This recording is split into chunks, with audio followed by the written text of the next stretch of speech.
Ricky Manas! Teka lang. Kung ikwento mo sa mga kapuso na andito tayo sa truck park. Andito kami ngayon sa truck park sa Marikina. Teka lang.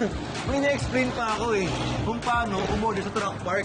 Alam ko na yan Punta sa stall, basa ng menu, bayad, kain. Oh, diyan ka nagkakamali. Ganito. Una, kailangan natin pumila. Kasi dito, ang gamit nila, cards, imbis cash. So, pag may napili ka ng food, imbis na cash yung gamit mo, itatap mo lang yung card. Ano? Tigil mo na? Hi ate, ano po yung bestseller niyo dito? Bestseller namin is Pinagoongang Bagnet. Wow! And Laing. Yes, bigyan mo kami Special na. Laing. Oh, tsaka ano na rin, Licor Express. Isa. Binagoong rice. Pinagoongang rice. Okay, sir, number 8. It will bus but when your order is ready na. Hello, kuya! Ano ang inyong bestseller dito? Spanish croquetas. Spanish? Yun. Sige, kuya, bigyan mo ako ng isa. Tsaka, Spanish croquetas. isipen con violi. Galing pala dito talaga, no? Talagang cashless talaga. So anong next? Siyempre, ano tayo? Dessert.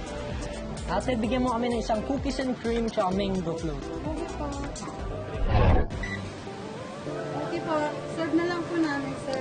At sa dami ng stores dito, I'm sure may milkshake dito. Favorite ko yun Bro, nakikita ko na siya. Parang ito na ata yun so ang tawag sa kanya is Black Hole tsaka Blue Andromeda. Saan mo mas gusto ko itong ano? Blue Andromeda. Bigyan mo ko niya kuya isa. Tsaka isang black hole, kuya.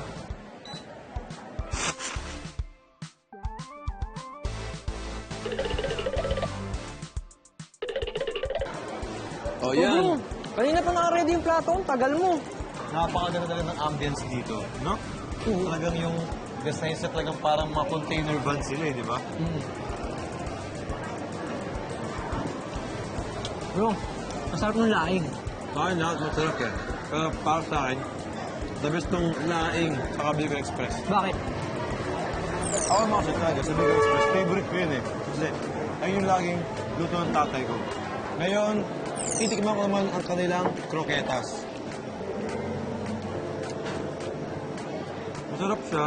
Kaya Talagang nangingibabaw yung lasa ng sauce. Ngayon bro, titikman ko muna yung mango float.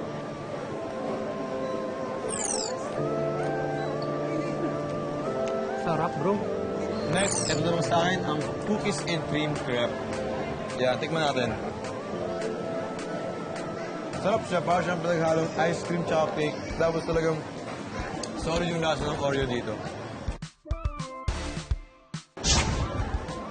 Natutuwa naman ako sa kanya.